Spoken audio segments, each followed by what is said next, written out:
Boa tarde a todos. Bem-vindos.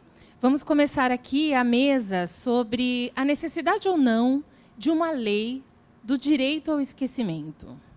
O chamado direito ao esquecimento não é novidade e não apareceu pela primeira vez na internet. Nos anos 60, na Alemanha, um homem foi preso por ter participado de um ataque a uma base militar e do assassinato de alguns soldados. Após 6 anos de prisão, um canal de TV decidiu transmitir um documentário contando sua história e enfatizando alguns aspectos pessoais da sua personalidade, incluindo o fato de ser homossexual. Ele processou o canal de TV e a justiça alemã decidiu que a exibição pública do programa prejudicaria sua reinserção na sociedade, uma vez que ele já estava prestes a ser solto. Sendo assim, a privacidade dele deveria prevalecer. Desde 2014, contudo, um debate sobre o direito de ser esquecido começou a ganhar dimensão nunca antes vista. Tudo começou quando um advogado espanhol solicitou ao Google que retirasse referência a seu nome dos resultados de pesquisa, pois, ao buscá-lo, era possível descobrir que, anos atrás, ele tinha dívidas não pagas. Ele afirmou que havia quitado tais dívidas e que a informação não apenas estava desatualizada, como também era desimportante.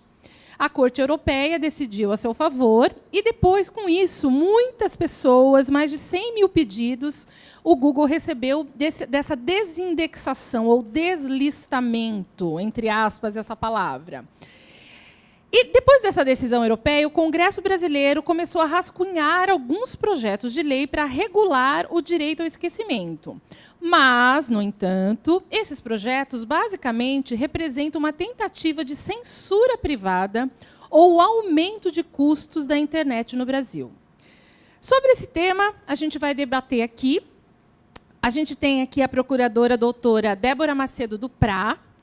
Ela é subprocuradora-geral da República, com longa história, com longa trajetória na defesa dos direitos humanos, coordenou, no âmbito do Ministério Público Federal, as câmaras de defesa do meio ambiente, do consumidor e de populações indígenas e comunidades tradicionais. Coordena a Procuradoria Federal dos Direitos do Cidadão, que tem como missão aprimorar o ordenamento jurídico e as práticas estatais de promoção e respeito aos direitos humanos. Temos também aqui o Marcel Leonardi, que é professor da FGV Direito de São Paulo e conselheiro sênior de políticas públicas do Google do Brasil. Bacharel, mestre e doutor em Direito pela USP, com pós-doutorado na Berkeley Law, possui certificados em privacidade europeia e em privacidade dos Estados Unidos pela International Association of Privacy Professionals, certo?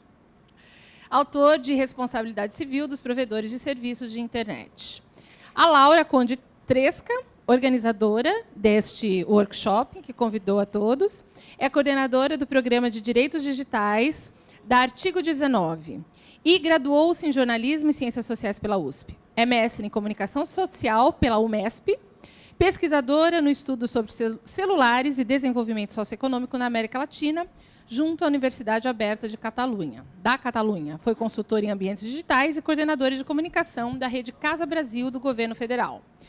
Temos também o Fabrício Solanha, que é doutorando em Sociologia pela Universidade Federal do Rio Grande do Sul e pesquisador sobre governança da internet no Brasil. Foi coordenador executivo do Gabinete Digital do Rio Grande do Sul e consultor em metodologias de participação digital para a Presidência da República no site Participa BR.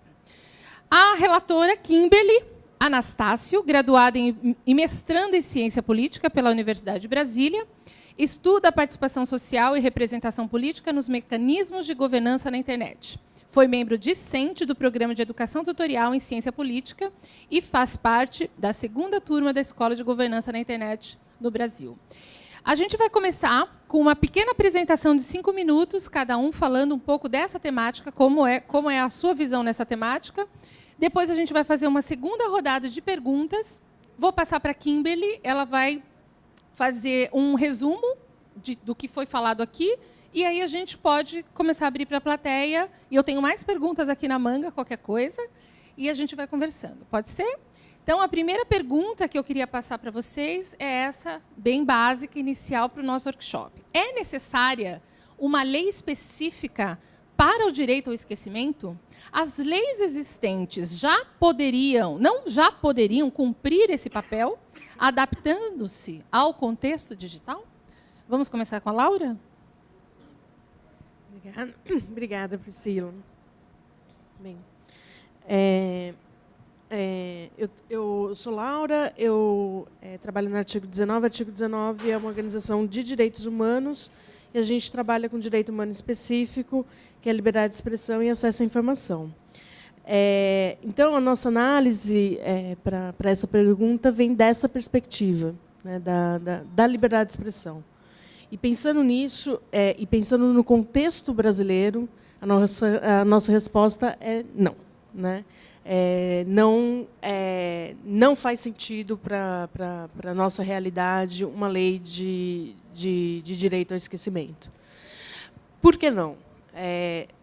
Primeiro, todas as nossas publicações em que a gente menciona o direito ao esquecimento, vocês vão ver que a gente usa aspas, porque a gente entende que esse é um direito, na verdade, que não está reconhecido em nenhum tratado internacional, não está reconhecido positivado em nenhuma lei. Então, ele não é um direito de fato. Né? E, em segundo, a gente vive num país que viveu um período de ditadura muito pouco tempo atrás. A gente tem um contexto de luta pelo direito à verdade. E a gente isso não faz sentido para uma democracia tão recente, né, você propor esse tipo de legislação. A gente analisou, né, os projetos de lei. Eu convido vocês a conhecerem essa publicação aqui da Artigo 19, que vocês encontram online, Artigo 19 org.br. Se procurar no Fórum BR, já está na hashtag, a Priscila já colocou. E, enfim, a gente analisou os projetos de lei que estão em tramitação no Congresso Nacional. E o que a gente percebe? Primeiro, que são projetos de lei criados para o contexto digital.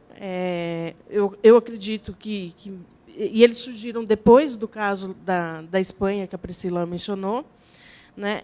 Só que quando a gente exporta esse conceito, ele chega meio desvirtuado no Brasil. Né?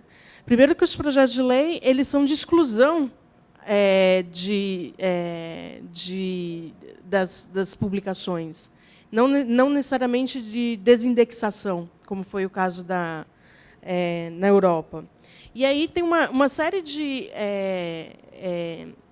aspectos, né, que deveriam ser considerados nesse debate e que a gente percebe que não está posto, né, na discussão desses projetos de lei.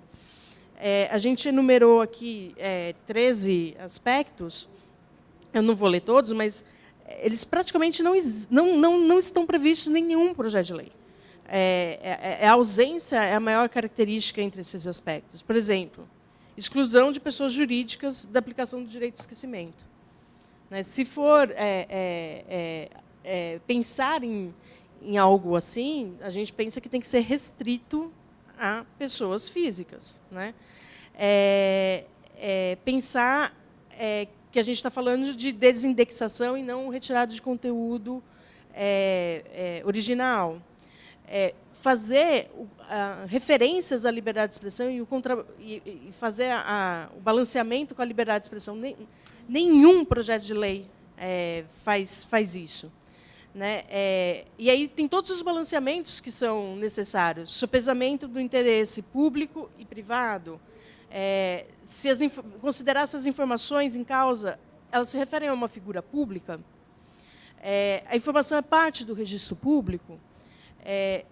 Teve demonstração de danos substanciais? Quão recente é a informação? Nenhuma dessas informações estão previstas de forma satisfatória nos projetos de lei que estão em debate no Congresso Nacional. Bom, essa é a nossa visão inicial, mas tem vários outros meandros sobre esse assunto, mas que a gente vai debatendo ao longo do painel. Eu vou passar para a doutora Débora. Boa tarde a todas e todos. É um prazer estar aqui, mas eu vou andar muito rápido por conta dos escassos 5 minutos. Nós temos quase que uma intuição de que o Congresso pode legislar sobre o que quer. Não é verdade, né? Há um limite ao poder da maioria. Um desses limites é o respeito a direitos humanos. Então, resta ver se essa categoria direito ao esquecimento é, de fato, uma categoria jurídica e se, ao legislar, esse direito ao esquecimento não estaria atingindo outros direitos fundamentais. Quero dizer que essa questão chega no Supremo Tribunal Federal no âmbito da TV aberta, num programa Linha Direta. Foram 2 casos, um da Ida Cury, que foi vítima de um homicídio, e o outro de um envolvido na chacina da Candelária. Esses 2 casos estiveram no Superior Tribunal de Justiça e essa categoria direito ao esquecimento ela foi afirmada. Então, resta ver aí, num caso, para dizer que havia o direito ao esquecimento e no outro para dizer que não, considerando a dimensão objetiva maior ou menor de cada fato.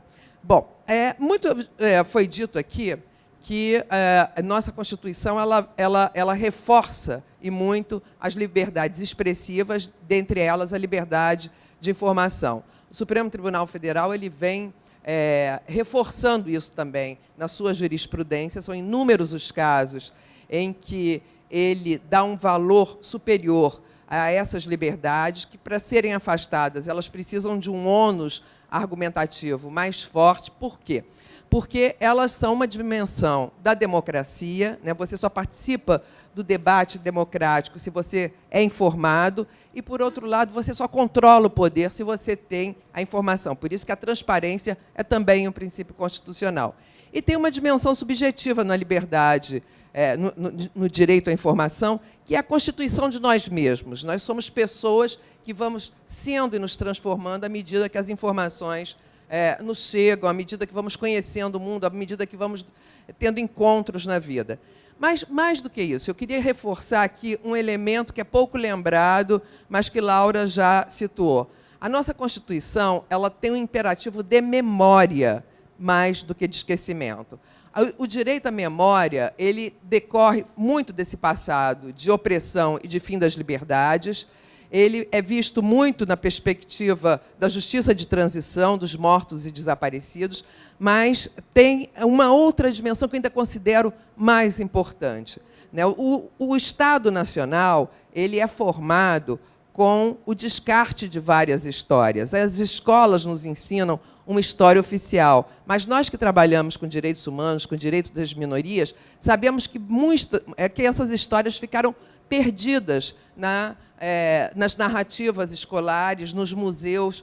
Então, recuperar essas memórias é hoje um exercício de afirmação de direitos. Tanto que, ao lado da Comissão Nacional da Verdade, estão sendo implementadas comissões nacionais da verdade de povos indígenas, camponeses, trabalhadores, esse episódio recente agora da Volkswagen. Então, lembrar é recuperar direitos, afirmar direitos. E a internet ela é um espaço estratégico e fundamental para isso, pela velocidade da informação, pela amplitude da informação, pelas possibilidades de busca. Qual é o meu tempo? Eu fico muito agoniada. E, para terminar, eu tenho 2 coisas que eu queria lembrar. Primeiro, essa expressão direito ao esquecimento, ela esbarra numa jurisprudência que foi construída principalmente nos Estados Unidos, da proibição das expressões vagas pelo efeito inibidor que elas causam do debate público, né? O que é esquecimento? O que é, enfim, o que é isso assim, de dimensão pública, dimensão privada? Essas expressões vagas elas têm esse efeito perverso de inibir o debate. Por fim, eu quero lembrar que esse caso do Tribunal de Justiça também da União Europeia, esse caso que envolve a Espanha, ele também é além dele ter vindo com essa expressão de direito ao esquecimento, eu acho que ele é um péssimo exemplo, é um péssimo precedente, porque ele coloca sobre o provedor de busca a responsabilidade para dizer se os dados devem ser retirados ou não, ou seja, fazer essa ponderação. A gente colocar no âmbito de empresas privadas, enfim, ainda que no ambiente da internet, o exercício dessas escolhas, eu acho que é a pior solução possível. Então, eu acho que esses decretos... meu tempo está acabando, mas essas iniciativas legislativas, elas são todas inconstitucionais, e eu acho que não cabe, no âmbito também, sequer da lei, fazer esse exercício de ponderação. Obrigada, doutora. Vamos ouvir o Marcel. Boa tarde a todos, uma honra, um prazer estar aqui, uma alegria enorme estar num painel em que os homens são minoria, quase sempre é o contrário, né? 4-2, fico muito feliz, espero que prossiga assim. Queria chamar a atenção de vocês para uma matéria do Estado de São Paulo de algumas semanas atrás, cuja chamada era: nos 100 anos da Revolução Russa, o autoritarismo faz com que a história seja apagada. A ascensão de Lenin não é ensinada nas escolas, Kremlin tentaria esconder o movimento de 1917. Então a gente não está falando aqui de um esquecimento ligado à desindexação, estamos ligados a uma política pública de Estado que é fazer com que as crianças russas não aprendam sobre uma própria história. Imaginem aliar essa política pública a uma desindexação de informações históricas, de modo que uma criança russa que não tem isso na escola, fica curiosa, pesquisa na internet, no mecanismo de busca que for e não encontra nada, vai achar que é algo fictício, que isso nunca existiu de verdade, que era uma história de ficção. Então, isso que eu acho que é, no limite, o grande efeito deletério aí dessa ideia amplíssima aí de esquecimento. O que nos preocupa como empresa, que de certa maneira é vista aí como a que realmente implementa aí o direito ao esquecimento pós-União Europeia? A doutora Débora já colocou, primeiro, a ponderação é feita por uma empresa privada. Gosto muito do meu empregador, ele me trata muito bem, mas acho que não é papel de nenhuma empresa privada deliberar sobre o que é lícito e o que é ilícito em qualquer lugar do mundo. Esse é o papel do Estado juiz. É interessante que, às vezes, em debates com a magistratura, eles falam: não, mas a gente já tem um volume muito grande de trabalho, melhor vocês que têm domínio técnico fazerem isso. Gente, que domínio técnico? Nós estamos dizendo se um determinado conteúdo é ou não é de natureza pública ou privada. Isso não é domínio técnico de internet, isso é deliberação jurídica específica. E acho que o que mais chama atenção, que acho que eu queria chamar a atenção de todos os senhores, é que, respondendo aí a pergunta do painel, precisamos ou não de uma lei separada para isso? Primeiro que, obviamente, eu refuto totalmente a ideia de o direito de esquecimento ser, de fato, um direito, como foi dito aqui pela Laura também. Mas mesmo que pudesse ser pensado dessa maneira, quando muito, o conceito de esquecimento entraria como mais um dos elementos a serem ponderados nos conflitos entre direitos fundamentais. Jamais como um direito autônomo que serviria aí de atalho para evitar essa ponderação.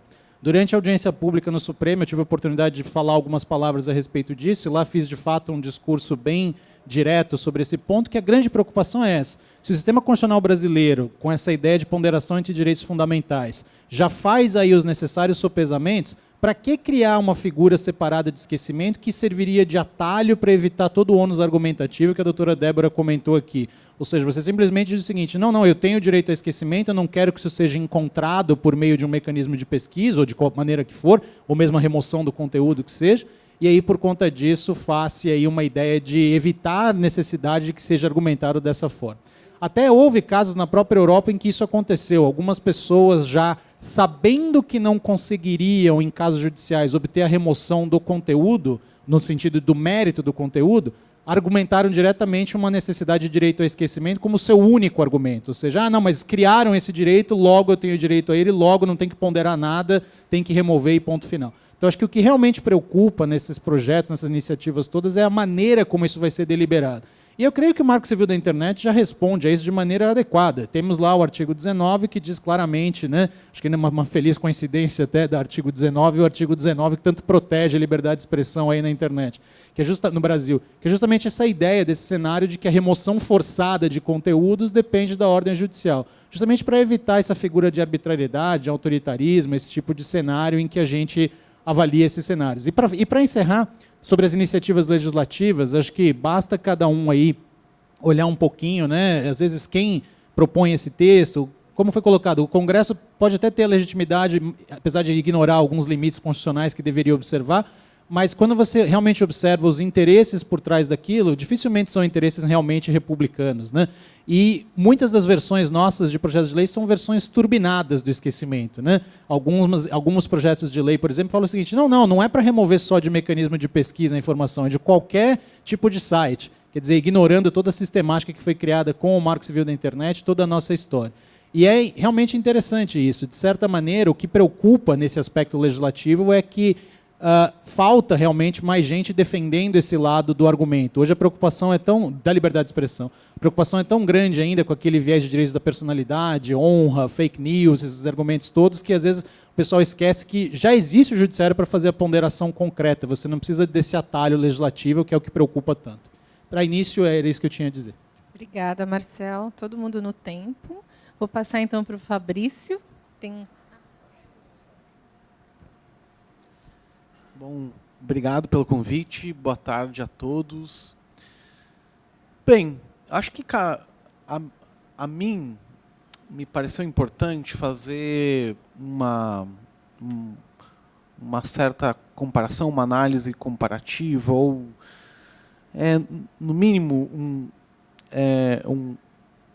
uma relação entre um tema que foi muito importante, uma discussão muito potente na década de 90, que ainda está em debate, mas para ver como ela se transformou, eu acho que isso nos ensina como história, na década de 90, que foi as discussões sobre propriedade intelectual e copyright na internet.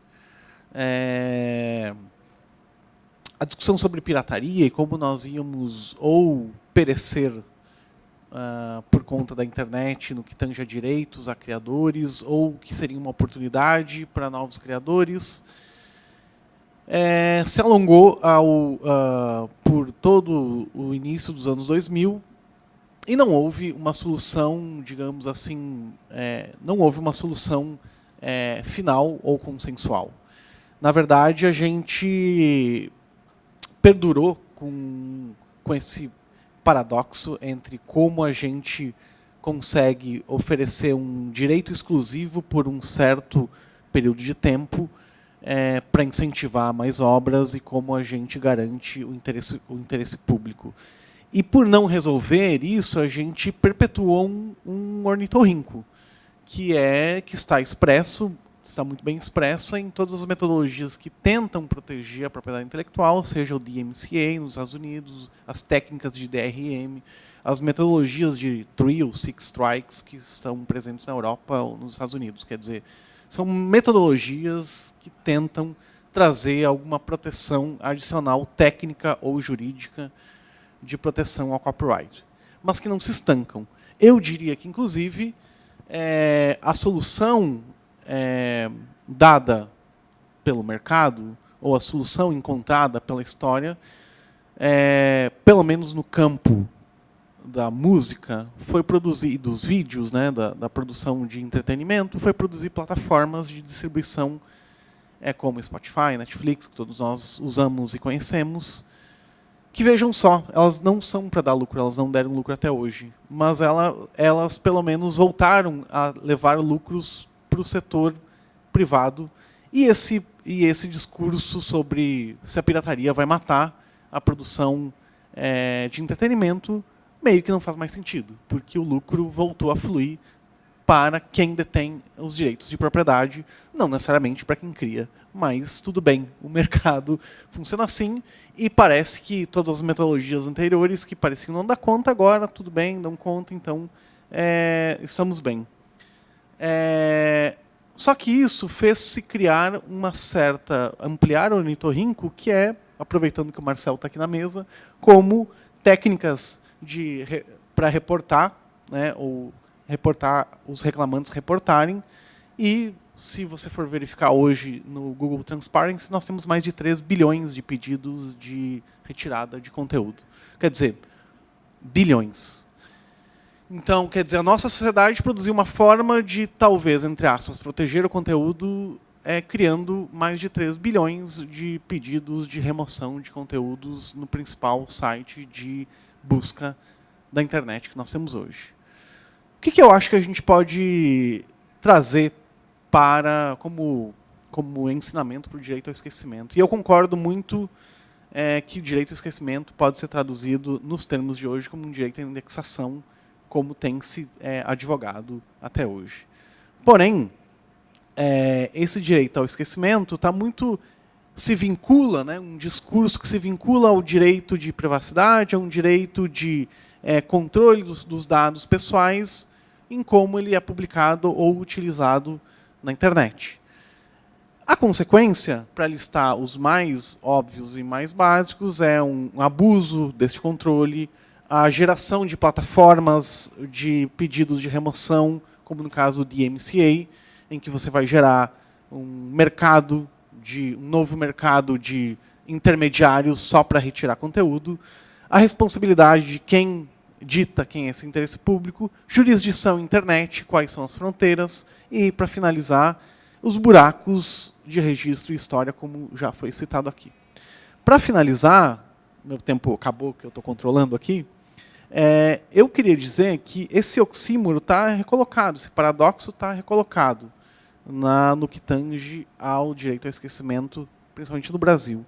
E minha posição pessoal é que eu acho que a gente não precisa de uma legislação específica para direito ao esquecimento no Brasil, mas nós precisamos sim de uma legislação de proteção a dados pessoais no Brasil, que é um dos países mais atrasados na América Latina sobre isso, e que, sim, essas questões fundamentais de honra devem ser tratadas à luz de um direito individual de proteção a dados pessoais e não de exposição de pessoas politicamente expostas ou pessoas que queiram apagar partes da história. É isso. Sua fala, Marcel não, desculpa, Fabrício, já apontou para a próxima pergunta que eu ia fazer, porque vocês perceberam que todos na mesa são contra a necessidade de uma lei de direito ao esquecimento. A gente tem um painel que todo mundo tem uma opinião com várias versões, mas contra a necessidade dessa lei. Então, o que eu queria perguntar para vocês, queria que vocês falassem um pouco, já que a internet vem alterando significativamente, gente, travou tudo agora, as relações e as formas de convivência, o que tem gerado essa crescente debate ou demanda por uma lei de direito ao esquecimento? Isso tem a ver com as questões de privacidade, que o Fabrício começou a levantar, tem a ver também com o entendimento sobre o direito à liberdade de expressão. Começo de novo com a Laura, que acho que ela pode pegar esse gancho. Como que as pessoas hoje, no mundo digital, estão se sentindo em relação, ou a percepção que elas têm sobre o direito à liberdade de expressão? Isso está claro?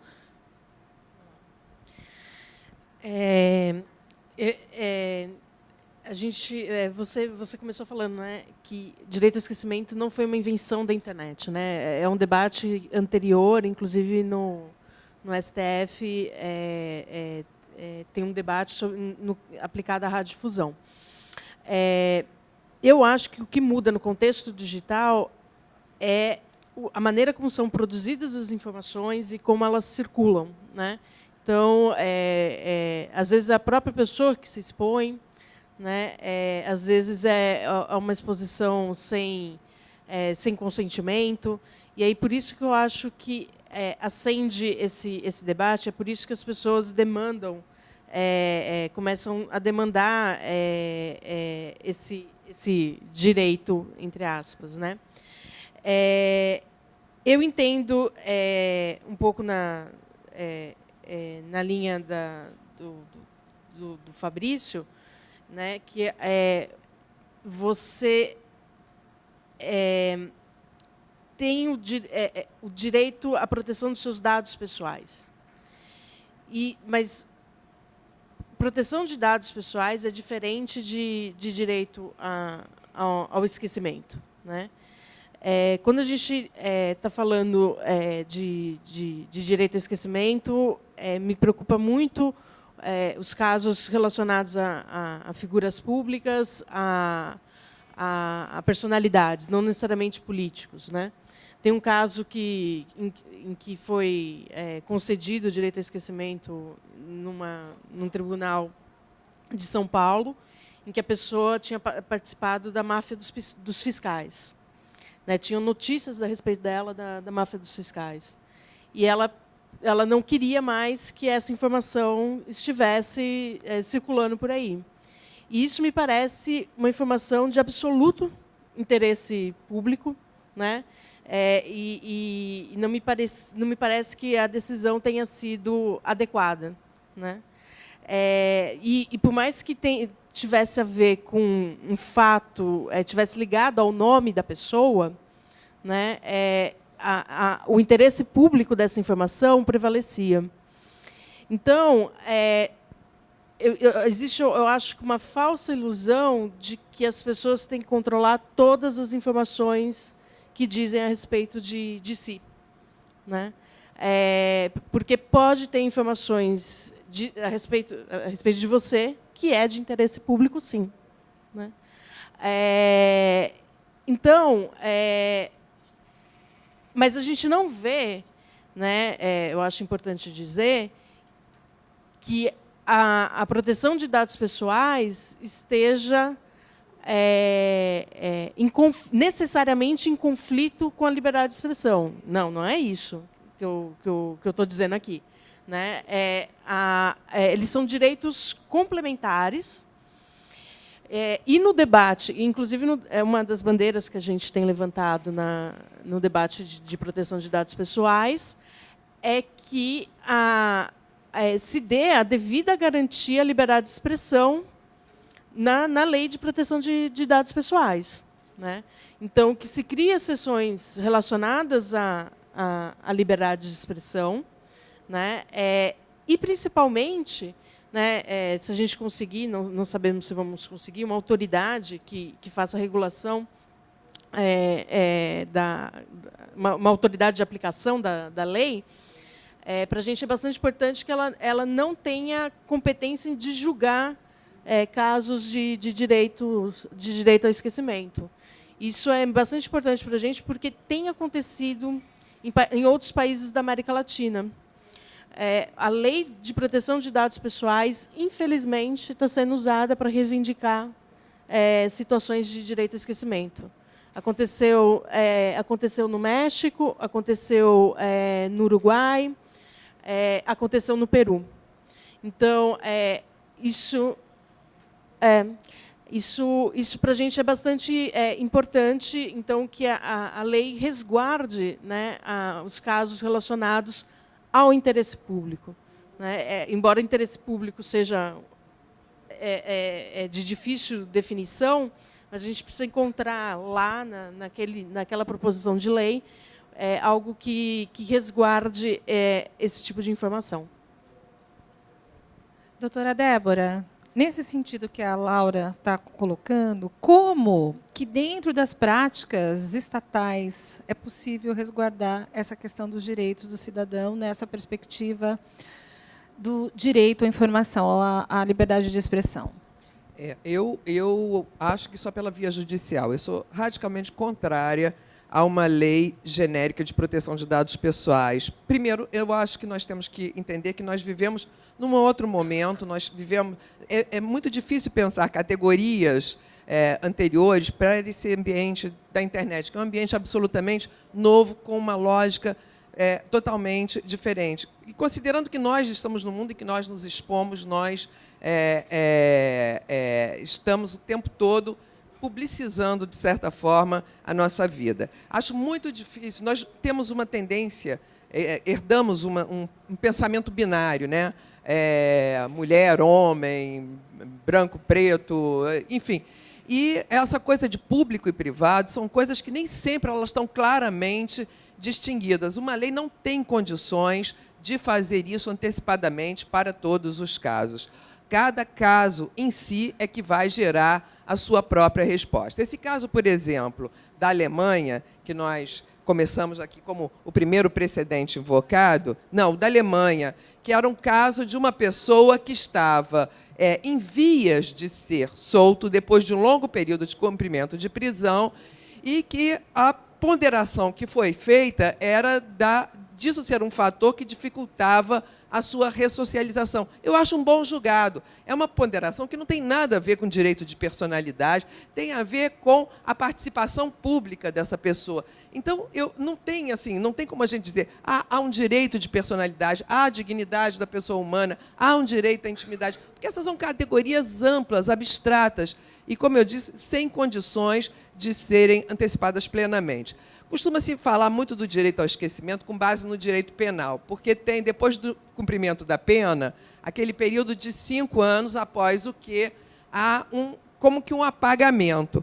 Só que isso é uma meia-verdade. O próprio direito penal ele trabalha com a ideia pedagógica do fato ser recorrentemente lembrado, porque o direito penal ele tem uma função também preventiva, de evitar que fatos como aquele aconteçam, voltem a acontecer. Então, a certeza de que houve o fato e de que houve a sua punição é muito importante para uma sociedade que pretende diminuir encarceramento, que pretende diminuir a reincidência de crimes. Então, o sujeito ele tem direito a que aquilo não o penalize além daquela data, porque a prisão não é perpétua, a pena não é perpétua.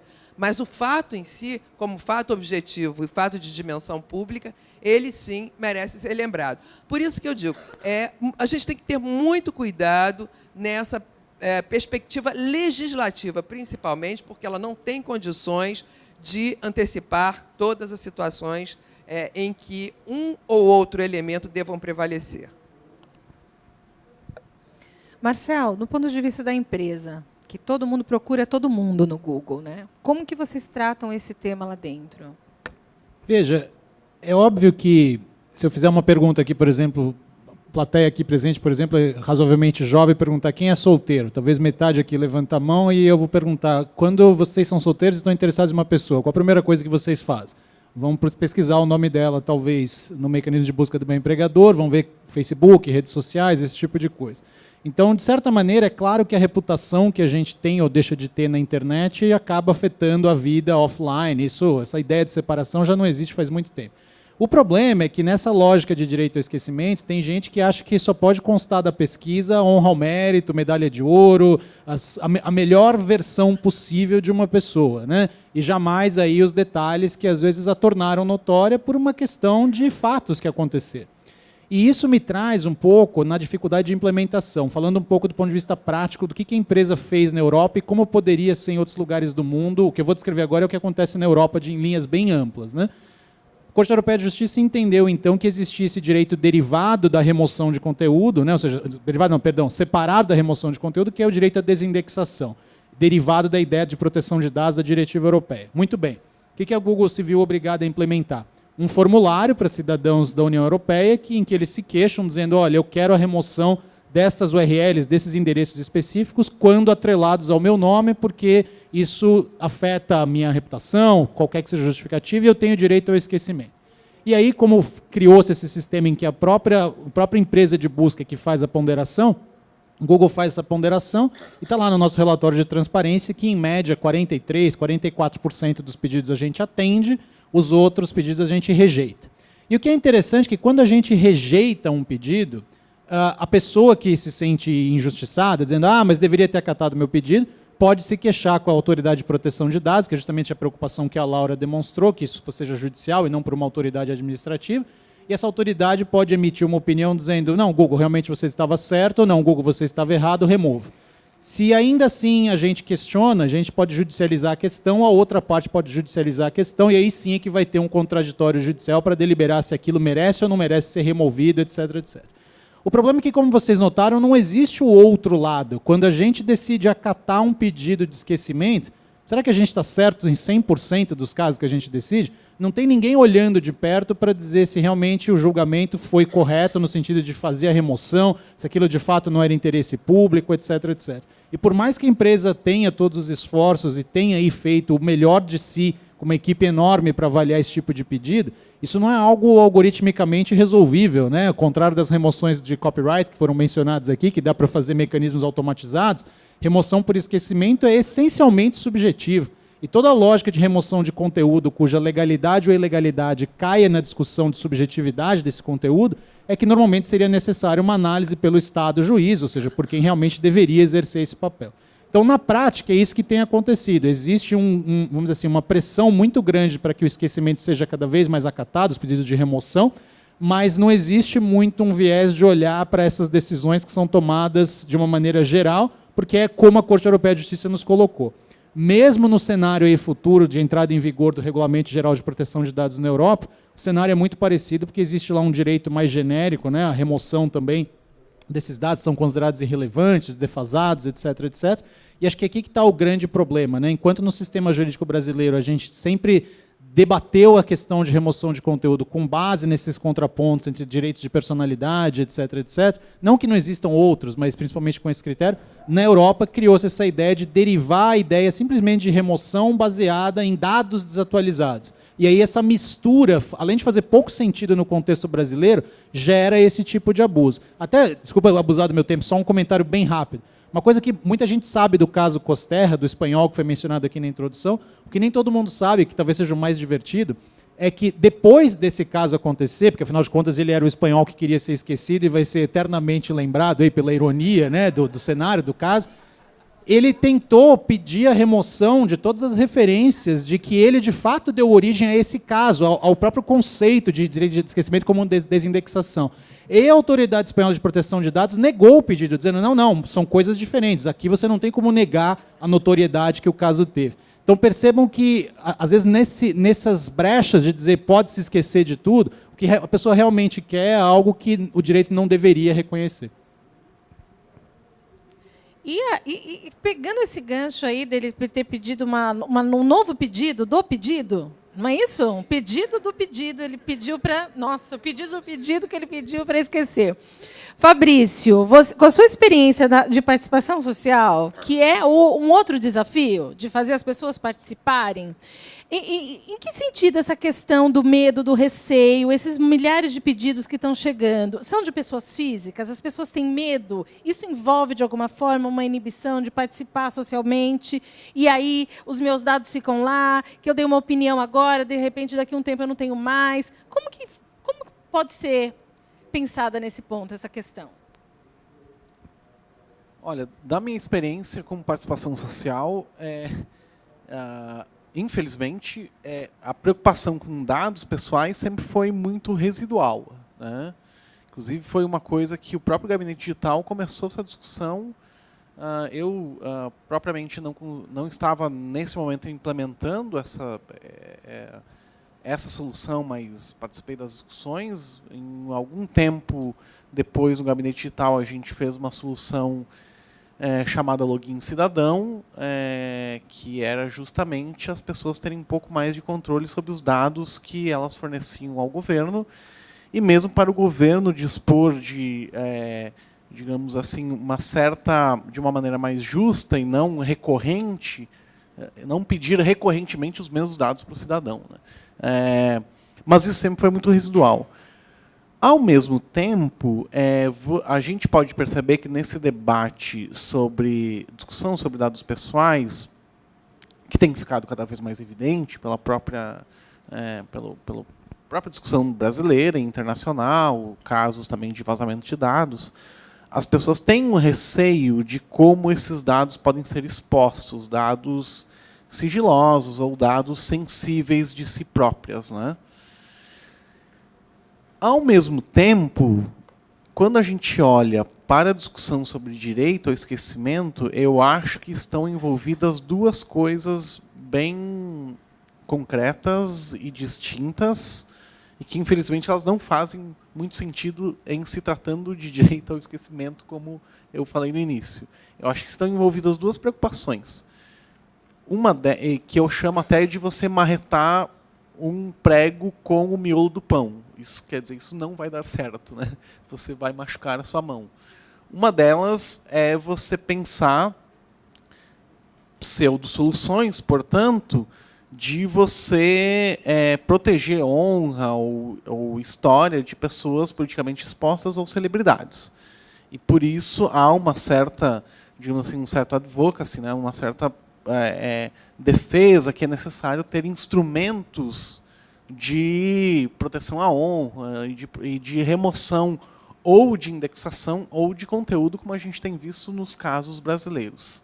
Então, veja, é uma parte interessada que está pensando em obter mais controle sobre dados da sua vida pública, em grande medida, né?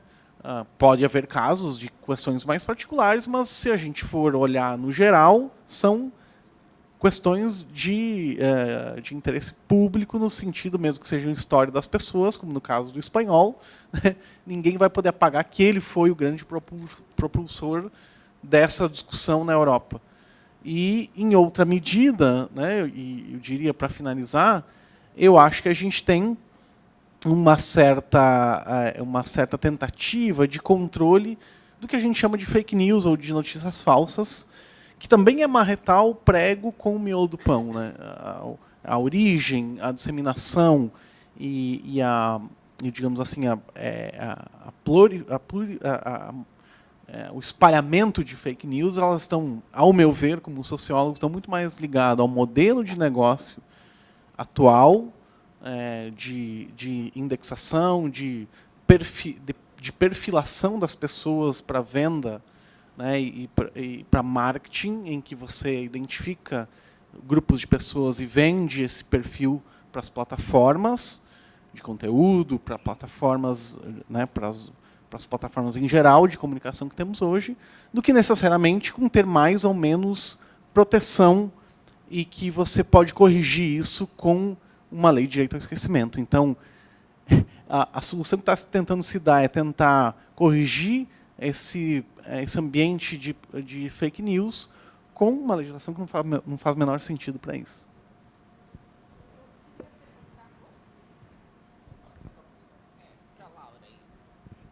Queria perguntar para a Laura que ela contasse um pouco para a gente dos projetos de lei que estão em tramitação no Congresso, porque nunca é um só, né? É um monte. Veja do Marco Civil, de tudo mais que a gente vem acompanhando.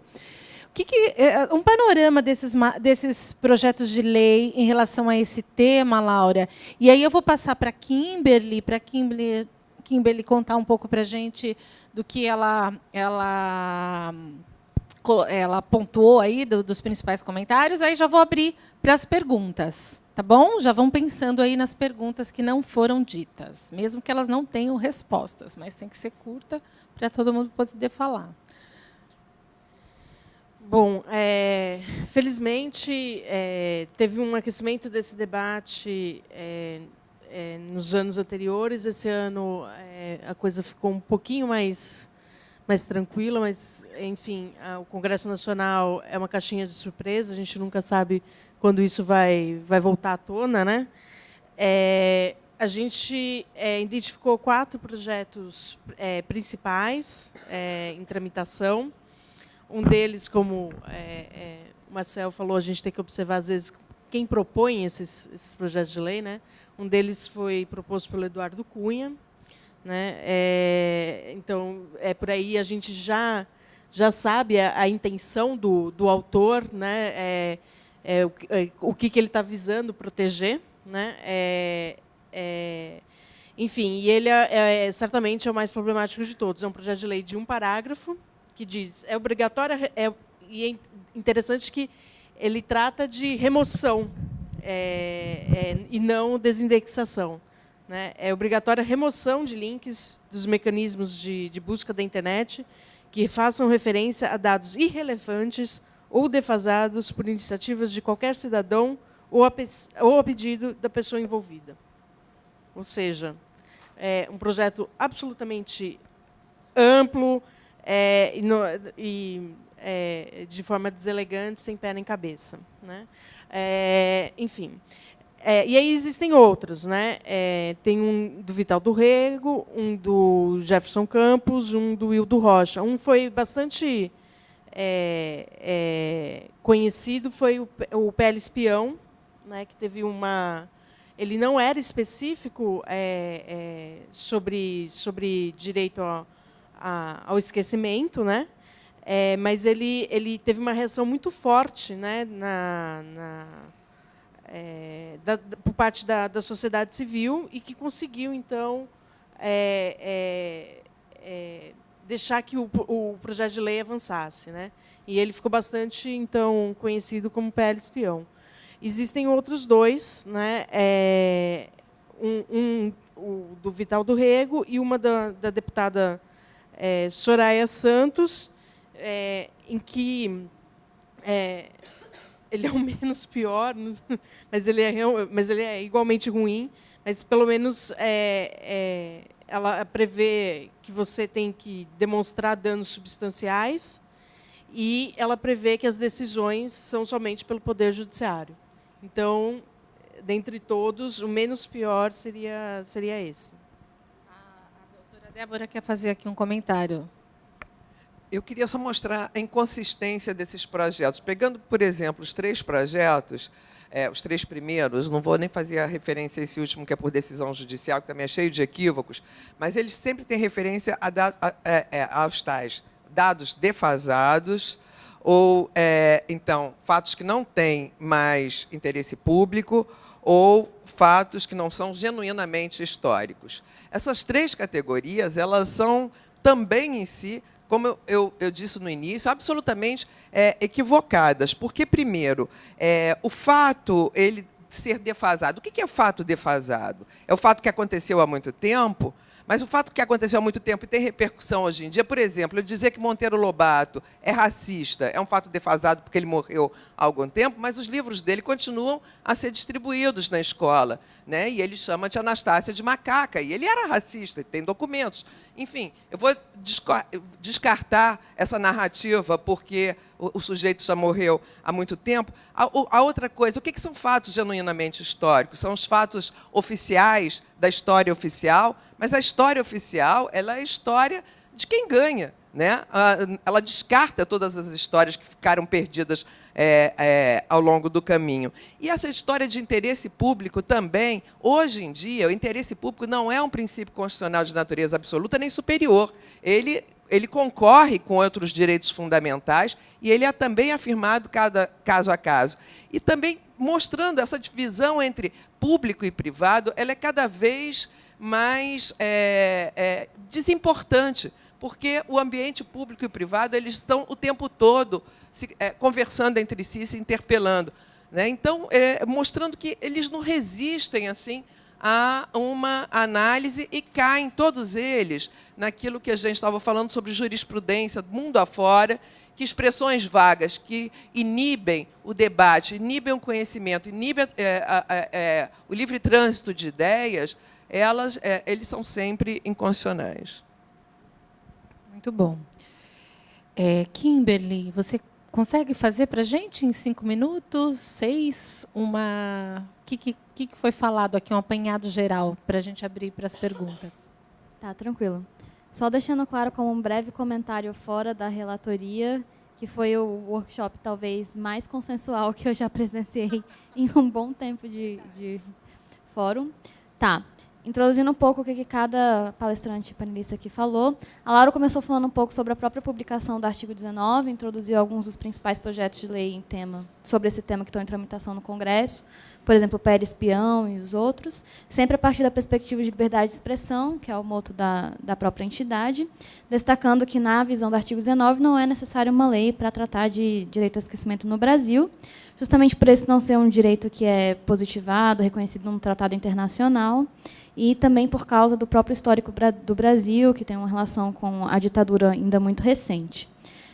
Ainda colocou que a aprovação de uma lei de proteção de dados é, em si, muito importante, mas que isso é diferente de direito ao esquecimento e que podem ter informações pessoais que são de interesse público e, portanto, têm que estar sempre disponíveis, sim. Ou seja, a própria lei de proteção de dados precisa garantir a própria liberdade de expressão e não ser usada com base para o direito ao esquecimento, como isso tem ocorrido em alguns outros países, como ela citou.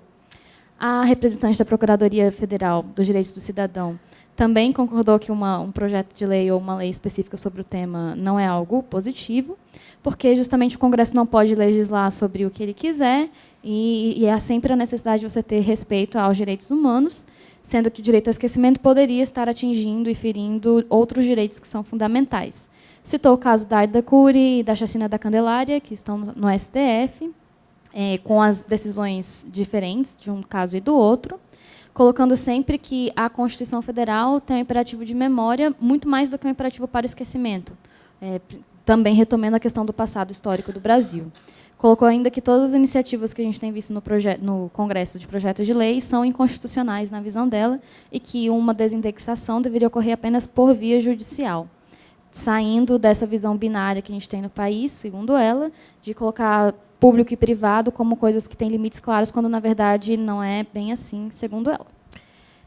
O Marcel, representando o Google Brasil, colocou que introduziu aquele questionamento em relação à questão na Rússia do Estado russo querendo emitir a história da Revolução Russa para a educação infantil e que, se algo parecido com isso fosse aliado com a desindexação, a gente teria um problema muito grave de acesso a conhecimento.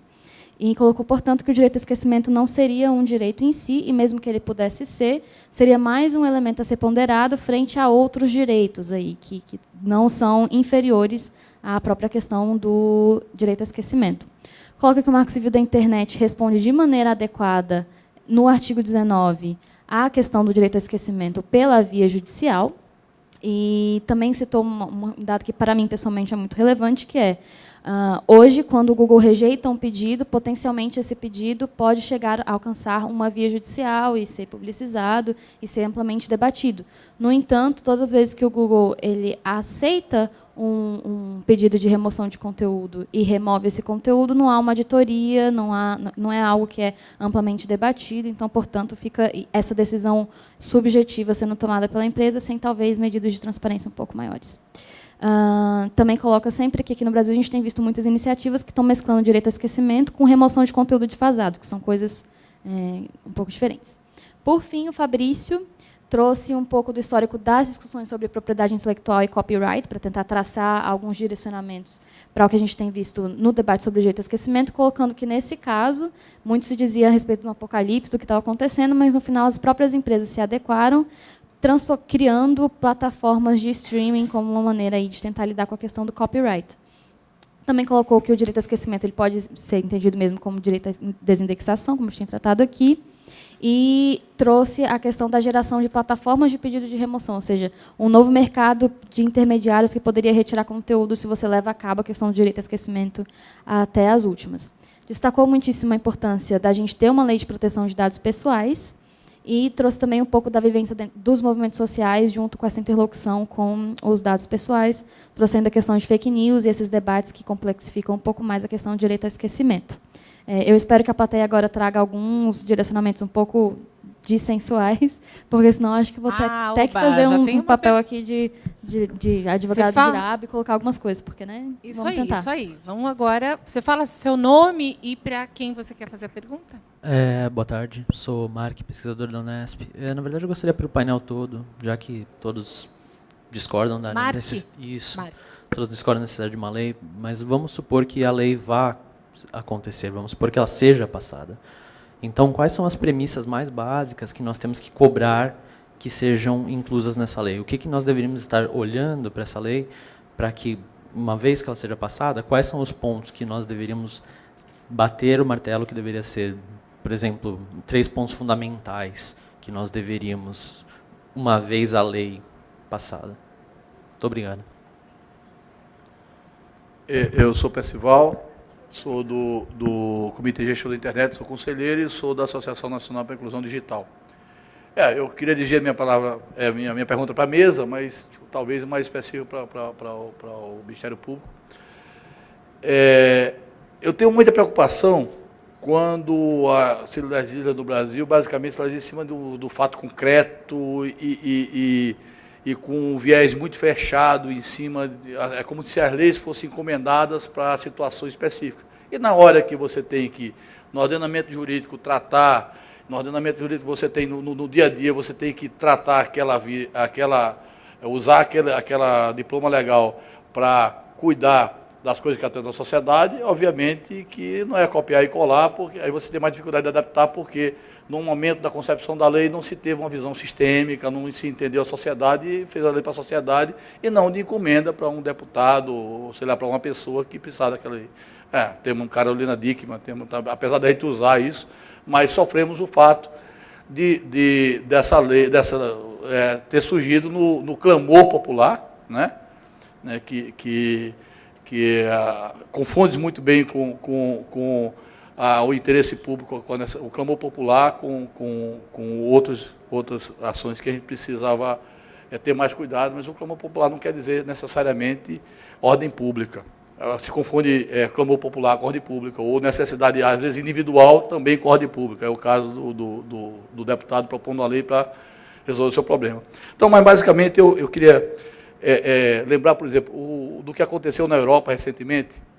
Então, você tem um princípio mais geral de remissão de pena. O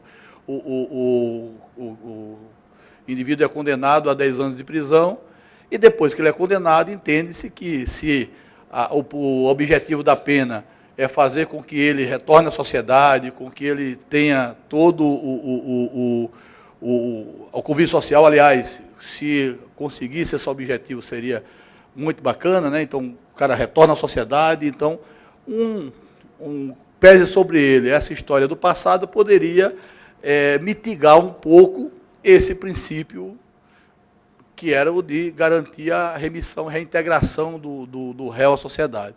Só que na Europa começou a acontecer um seguinte problema. E se implantou a lei de quando o cara termina cumpre a pena, ele recebe o alvará de soltura, então apaga-se o histórico dele e fica inacessível para que ele possa ter uma vida comum e não possa ser aquela pena que ele já cumpriu, possa interferir na vida dele.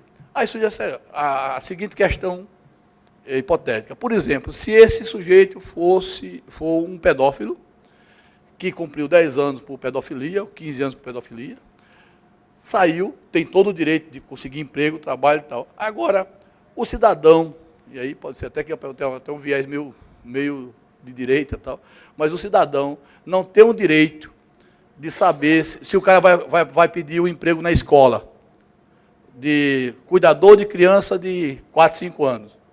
E sabendo que pedofilia, inclusive, não pode ser uma doença tal. E será que o cidadão ou o diretor da escola não teria o direito de saber do histórico dessa pessoa? E a mesma coisa ao político. O político sofreu um impeachment, ou sofreu uma medida, foi preso, ou teve seus direitos cassados por 8 anos. Terminou isso tudo.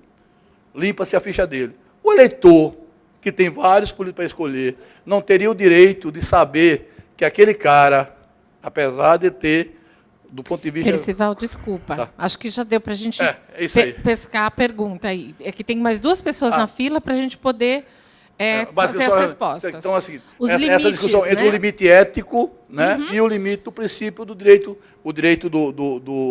da informação, das pessoas terem acesso à informação. E o direito de personalidade, da individualização da pena individual. Tá ótimo, obrigada. Boa tarde a todos. Meu nome é Wedner Lima, eu venho do Rio Grande do Sul. Eu sou mestre em Direito pela Universidade de Santa Cruz do Sul. Wesley, desculpa o nome? Wedner Lima. Tá. Eu sou mestre em Direito pela Universidade de Santa Cruz do Sul. E o meu questionamento fica no seguinte, na verdade, são 2 situações que eu quero expor aos palestrantes. Primeiro, eu compartilho o entendimento em relação à desnecessidade de normatização do direito de esquecimento, até porque já possui assento constitucional em relação ao direito à vida, direito à privacidade, intimidade. Mas uma das preocupações que tenho, até levantado pelo Dr. Marcel, em relação à ideia de sopesamento dos princípios constitucionais, quando se trata da dignidade da pessoa humana e a liberdade de expressão, até porque no âmbito da internet nós temos essa situação e várias ocorrências já em relação a excessos de liberdade de expressão, ou seja, as pessoas ainda não sabem qual é o limite da liberdade de expressão, principalmente no campo da internet. E o questionamento primeiro que eu faço aos senhores é o seguinte: se a intenção ao esquecimento não seria impedir a divulgação perpétua de situações justificadamente que prejudicam a pessoa, ou seja, haveria uma necessidade, sim, de justificar qual o motivo ao direito ao esquecimento. E uma pergunta mais direta ao Dr. Marcel, até porque vem da iniciativa privada: qual seria o prejuízo à Google de acolher um pedido de esquecimento, pedido pessoal de uma pessoa? São esses questionamentos. Obrigado. Obrigada. Oi, boa tarde a todos. Meu nome é Carolina, sou aluna do 10º período do UFRJ. Minha monografia é sobre direito ao esquecimento. Primeiro, um comentário, achei muito curioso que em todos os painéis que eu vi refletiram posições distintas sobre assuntos variados. E aqui há uma visão hegemônica sobre o tema. Achei isso uma peculiaridade desse painel, só para pontuar. E eu não vou fazer bem uma pergunta, eu vou fazer mais uma provocação. A internet funciona basicamente como um backup. A internet lembra tudo, funciona no esquema da lembrança, de armazenamento, informações do princípio da internet já são facilmente acessáveis hoje com base nos mecanismos de pesquisa, com utilização de palavras-chave. A internet deveria lembrar tudo? É necessário que todas as informações sejam armazenadas? Porque há um armazenamento indiscricionário de informações e uma produção enorme de conteúdo na internet. Deveria tudo ser lembrado? E se essas coisas que não deveriam ser lembradas, isso não seria um direito ao esquecimento, mesmo sem esse nome? E a segunda provocação seria em relação às pessoas transexuais, que alguns consideram um exemplo extremo, né? Mas é uma situação cotidiana, real, do dia de hoje. As pessoas transexuais que têm informações delas que sobre um período pré-transição para elas se expressarem na realidade delas, que é o direito da dignidade delas, para que elas, enfim, tenham uma plena vida social. Aquelas informações da vida dela pré-transição deveriam ser excluídas ou não? Há um interesse público na vida pré-transição? É só isso. Obrigada. Obrigada, Carolina. Só se eu puder fazer uma acréscima pergunta dela, que eu acho que vai complementar. Casos de crianças que são super expostas pelos pais durante a infância, ou são youtubers, ou são, sei lá, super expostas, e ao crescer também tem a questão da identidade. E tudo está me lembrando de educação. A minha área é educação aberta e o painel anterior a gente estava falando de uso responsável, né? O Rodrigo está aqui. O quanto que essas questões, né, do que eu publico, quando eu publico, pensar antes de postar, e ao mesmo tempo quando a doutora fala aqui do Monteiro Lobato, a gente tem que trabalhar, ou como era naquela época, as características que o Monteiro Lobato vivia para ele escrever sobre aquilo. Não dá para simplesmente a gente ignorar isso, mas passa muito pela educação. Então acho que esse comentário da Kimberly também me deu vontade de falar, mas eu não vou falar. Chega. Laura, você pode... Porque a primeira pergunta é bem instigante. Como a gente teve uma mesa bastante consensual, a primeira pergunta traz assim, mas e se tivesse uma lei? Se tivesse uma lei, o que teria que ter nessa lei? Bom, Artigo 19 é uma organização internacional, então ela tem... escritórios em vários países, e a gente produz alguns documentos que são principiológicos, né? E aí, quando você faz um documento internacional, a ideia é que ele sirva para diversos contextos, né?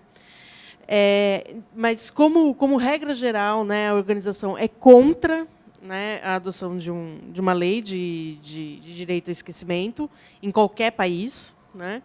Mas a gente fez esse exercício, né, de, se for considerado, o que deve ser ponderado. A gente fez esse exercício nesse documento internacional, e aí a gente dividiu em 3 grandes blocos, né? Primeiro, tem que ter natureza restritiva, né? Então, ela tem que excluir pessoas jurídicas. As requisições para retirada de conteúdo devem ser direcionadas somente aos buscadores. Tem que ter um sopesamento à liberdade de expressão. E aí a gente também colocou alguns critérios para balancear a liberdade de expressão e o direito ao esquecimento.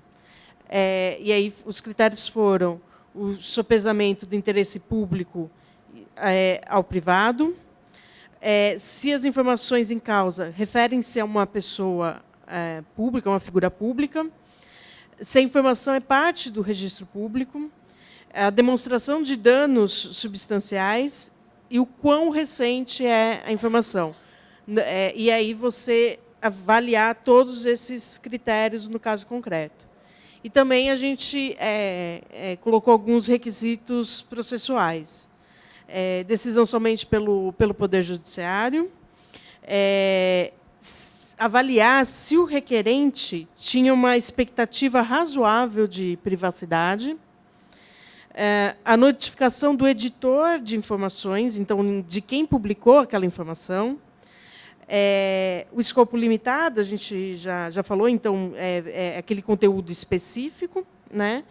E que isso também seja acompanhado de relatórios de transparência.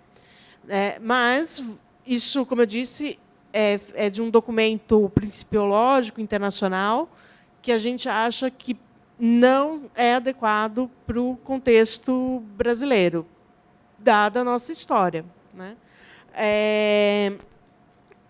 E sobre a última pergunta, é interessante que eu e o Fabrício a gente estava comentando ontem sobre, por exemplo, inteligência artificial e internet das coisas, né?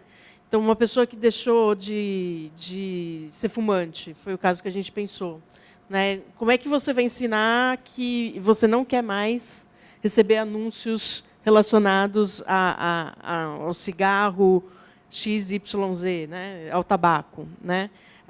Você ficou 20 anos jogando pituca de cigarro na sua lixeira, né? Como é que você apaga um histórico aí de 20 anos que agora não é mais isso? Vai ter um mecanismo de reboot, né? Vai poder esquecer que um dia você foi fumante? A gente ficou pensando um pouco, né, nessa correlação entre direito ao esquecimento e internet das coisas. O que a gente sabe de experiência com outros dispositivos legais, né? Proteção à honra, né?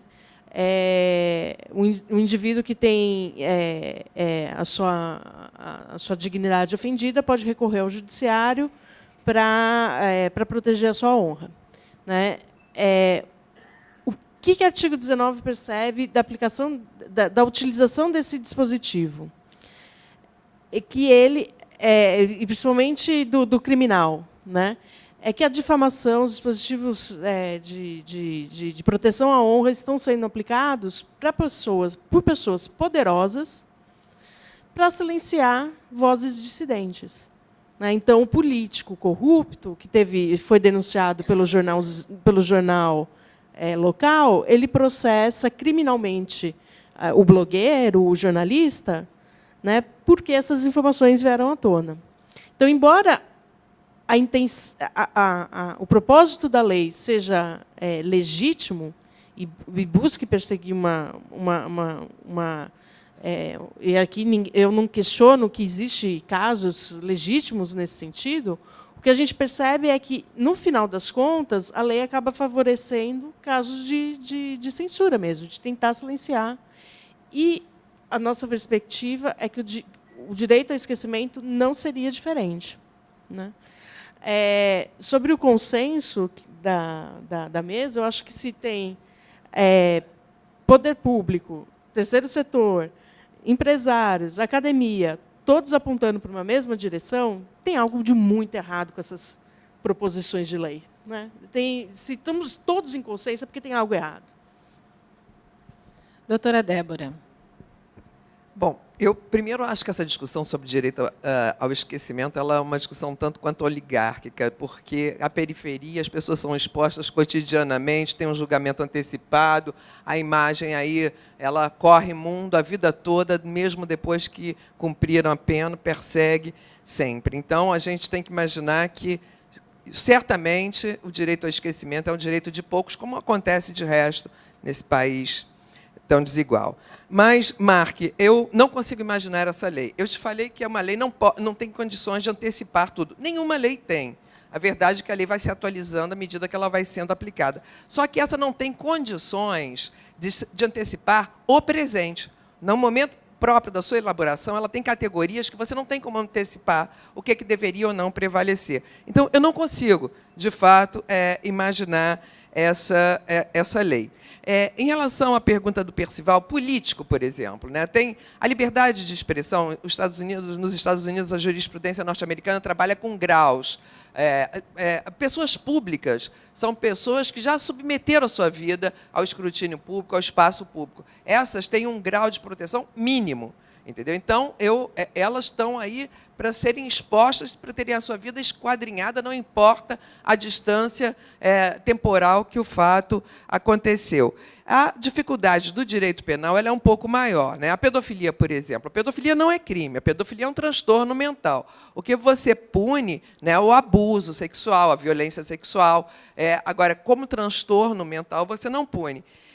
Como eu disse, o direito penal ele tem também essa função pedagógica da não repetição, de persuasão para que outros não cometam o mesmo fato. Então, o fato em si, eu acho que ele nunca perde a sua dimensão pública. O sujeito que praticou o fato é que ele pode, eventualmente, ter direitos a serem amparados contra a exposição, mas isso tem que ser definido, no caso concreto, pelo Poder Judiciário. Foi perguntado aqui, Wesner, sobre os limites da liberdade de expressão. E aí, a internet, o que ela assusta é exatamente pelo discurso de ódio e pela velocidade em que ela avança, exatamente sobre os grupos mais vulneráveis, porque essa lei não vai proteger os transexuais. Se você for para um debate com transexuais, não são eles que vão dizer que querem esquecimento. Entendeu? Não são eles que vão... e nem são os presos, enfim, não são esses atores que vão ser contra essa lei. O que eu acho que é imperativo realizar um dos princípios básicos do Marco Civil da internet, de toda a disciplina da internet, que é a educação para estar dentro da internet, de crianças, de adultos, de grupos. Né? Eu acho que nós temos que lutar muito pela liberdade de expressão, muito, porque esse valor para a gente é um valor muito, muito caro e muito recente, e muito pouco utilizado. Tanto que, na hora que ele começa a ser exercitado, as iniciativas para inibi-lo são enormes em todos os campos. Né? Então, eu acho que assim, nós temos que conter, de fato, esse discurso de ódio, que é dirigido principalmente contra transexuais, população LGBTI, contra negros, contra grupos minoritários da sociedade, contra mulheres, né? Discussão de gênero, mas não são essas pessoas que vão ser salvas por essa lei do esquecimento. E, Carolina, eu acho que o grande mérito da internet é lembrar tudo, sabe? Exatamente para não permitir o descarte de histórias. Porque a minha história não é só minha, né? A minha história é minha, na hora que eu te encontro é minha e sua, na hora que nós três nos encontramos é de nós três, e o que é só meu e o que faz parte do coletivo. Então, eu acho que decisões a respeito de descartes, elas têm que ser tomadas com o máximo de cuidado e só pela via judicial. Vamos lá, então. Muito já foi dito, então vou tentar ser mais direto. O colega que perguntou como seria a lei, né? Eu diria que isso já existe. Qualquer lei seria redundante, não que o Brasil seja novidade de legislar sobre o que eventualmente já exista, já seja legislado. O que se busca aqui, como eu falei, quando se fala em positivar o direito ao esquecimento, é um atalho que evitaria o ônus argumentativo de fazer a ponderação essencial entre os direitos fundamentais. Isso que preocupa demais.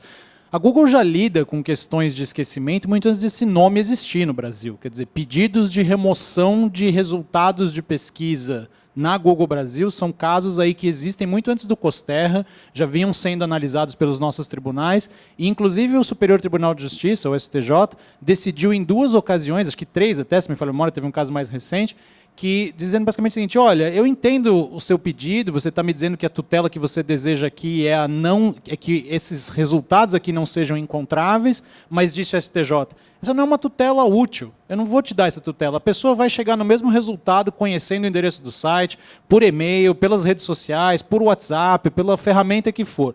Discorde-se ou concorde-se com essa visão do STJ, eles abordaram o seguinte critério: olha, se o que vai ser deliberado é a remoção do conteúdo em si, é uma coisa. Agora, impedir o acesso a esse conteúdo, que é o que a gente está falando aqui, é algo que, pelo menos na visão dessas câmaras que decidiram, não seria o caso, dessas turmas que decidiram, não seria o caso.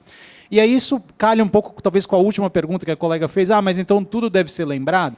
claramente não é esse o critério, né? Quer dizer, acho que o que a gente tem que recordar é que nem tudo deveria ser publicado, certas coisas são de fato publicadas e não deveriam ser publicadas, mas, mais uma vez, a remoção vai passar por esses critérios que a lei determinou, não só no Brasil, mas mundialmente.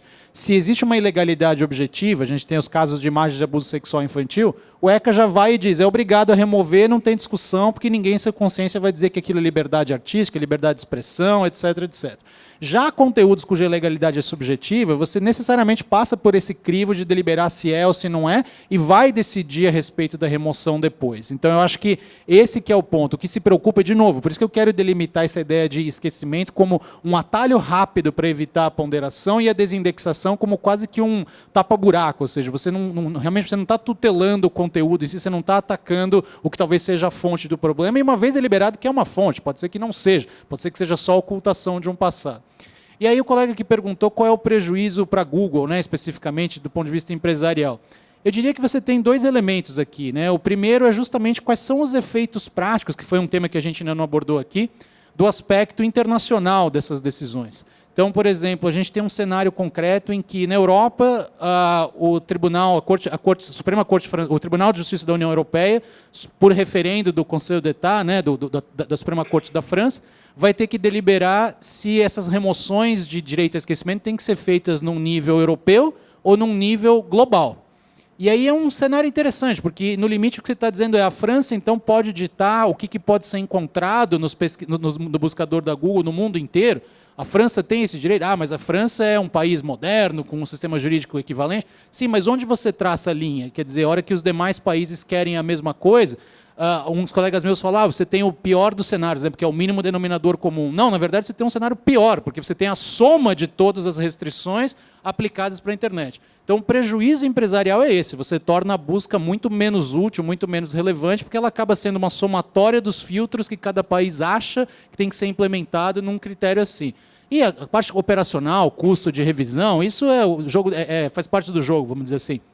Agora, o prejuízo claramente é maior para a sociedade, né? Se a gente usa esses mecanismos de pesquisa, como todos nós usamos, seja qual for, de uma maneira a encontrar informação, acho que a gente nunca pode perder de vista isso, né? Liberdade de expressão, liberdade de informação, ela tem esses três eixos, né? Que é você de informar, ser informado, né? E de se expressar. Então, acho que aí é que está o grande mote aí do prejuízo que esse tipo de implementação pode acarretar. Obrigada, Marcel. A gente está no limite do tempo, 15h31. Vou ver se o Fabrício quer dar uma palavrinha final nessas perguntas. E aí a gente continua no cafezinho, né? A parte boa de ser última é que você não tem muito a que acrescentar, né? Então você pode ser muito rápido. Mas eu acho que, tentando responder as perguntas que foram enviadas para a mesa de maneira mais generalista, eu gostaria de só responder a Carolina. Acho que há uma necessidade de pensar que a internet per se, ela não lembra tudo. Igual aquela velha piada de nerd, não existe cloud, não existe nuvem, é só um computador de outra pessoa. O que faz as coisas serem acessíveis são as metodologias de indexação ou a capacidade de recuperação de conteúdos publicados em diversos lugares ou plataformas. Portanto, isso joga, inclusive, uma perspectiva de a gente pensar direito ao esquecimento que está se colocado por um vetor completamente errado, porque justamente o poder de controle sobre os dados nossos tem a ver com isso que foi levantado pela plateia de maneira muito importante, que é bom. E no caso das crianças, como a Kimberly colocou, e no caso de alguém que foi condenado, essa capacidade de controlar os meus dados a partir de direitos fundamentais que eu tenho é que poderiam balizar uma possível lei, Mark, que talvez, em último caso, se ela tivesse que ser redida, implementada, deveriam guiar essa elaboração. A capacidade de eu, enquanto pessoa que produzo a minha própria história e que tenho direitos fundamentais de deixar algumas coisas protegidas, porque já são protegidas por outros códigos, outros consensos sociais, que eles fossem, então, reforçados numa internet que não é inteligente no sentido que ela lembra tudo de forma anímica, mas que há algoritmos que fazem essas informações serem indexadas, que a gente poderia, então, pensar em formas de proteger esses direitos fundamentais, afinal, direitos são direitos e devem ser preservados em qualquer instância. Então, eu tentaria responder de maneira geral todas essas questões. É isso, uma forma de a gente criar uma lei seria uma lei que observasse esses direitos já conquistados pela sociedade. Obrigada, Fabrício. Obrigada, Laura, Débora, Marcel. Mais informações sobre esse tema, vocês encontram as publicações lá no site da Artigo 19, 19número.org. E tem também o livro do Sérgio Branco, que é o professor, que é muito parceiro nosso em trabalhar com educação aberta, que foi lançado anteontem, sobre memória e esquecimento da internet. Então, é isso. Obrigada a todos. E no cafezinho, quem quiser, nossos painelistas estão à disposição aí para mais perguntas.